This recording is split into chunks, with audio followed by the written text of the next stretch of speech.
What is printmaking? Printmaking is an art process where you transfer an image from a surface onto paper. When you do printmaking, you are a little like a human copy machine because you can make multiple prints that look the same. The materials you will need are ink trays and brayers. Artists call rollers a brayer, pre-carved linoleum blocks, printer's ink provided by the teacher, and a printing surface such as construction paper. A linoleum block is similar to a rubber stamp. You may have used a rubber stamp when you were younger by tapping this onto the surface of a refillable ink pad. We will be using printer's ink today to transfer the design from the linoleum block onto a piece of paper.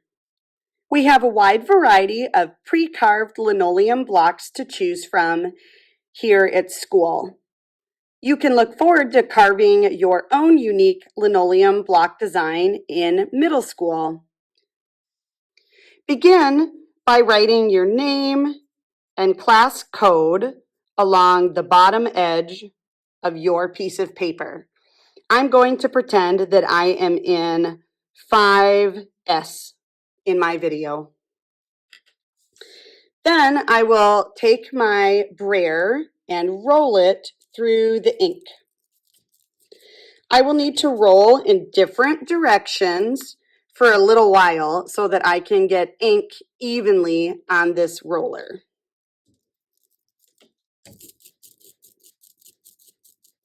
I know that my brayer is ready when it sounds like sizzling bacon. Listen.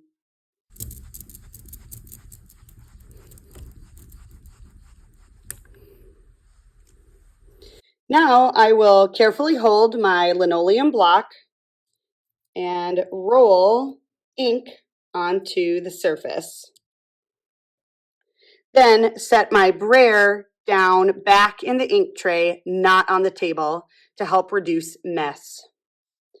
Next, I will flip my linoleum block over and do my best to center it in the middle of my piece of paper. Once it's down, I need to be careful not to wiggle it. Then I will use a clean brayer to gently rub the back of my linoleum block. And then I can peel off the block to reveal my design.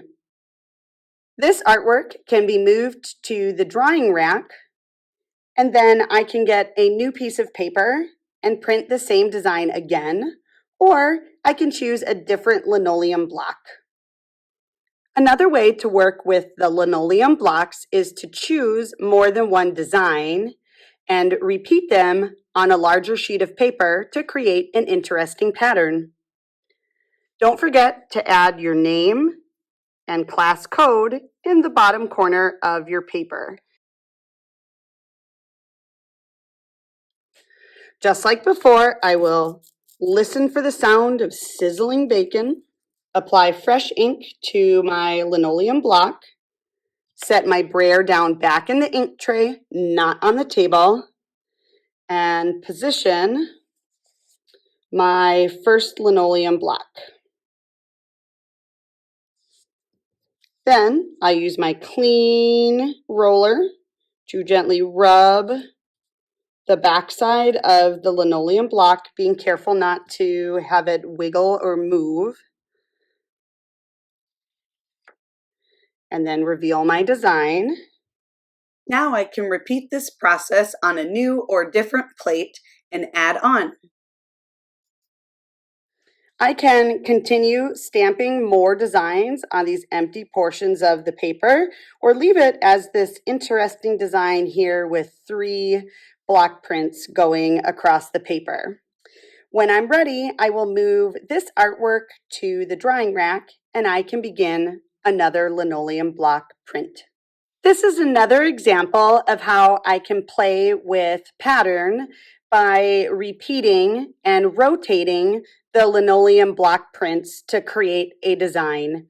It's best to leave a border along the edges of your prints so that you can easily carry your artwork to the drying rack without smudging your design with your fingers.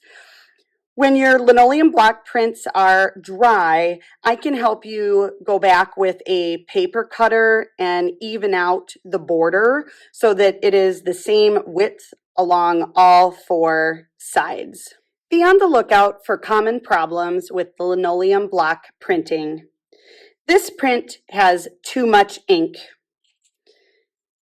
If you look closely, you can see that the ink has gone into some of the white lines on the design. So we're losing detail because there was too much ink on this printing plate. This linoleum block print does not have enough ink. You'll notice that it almost looks gray instead of black.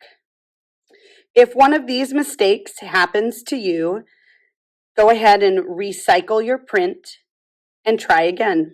Thanks for watching. I can't wait to see what you create.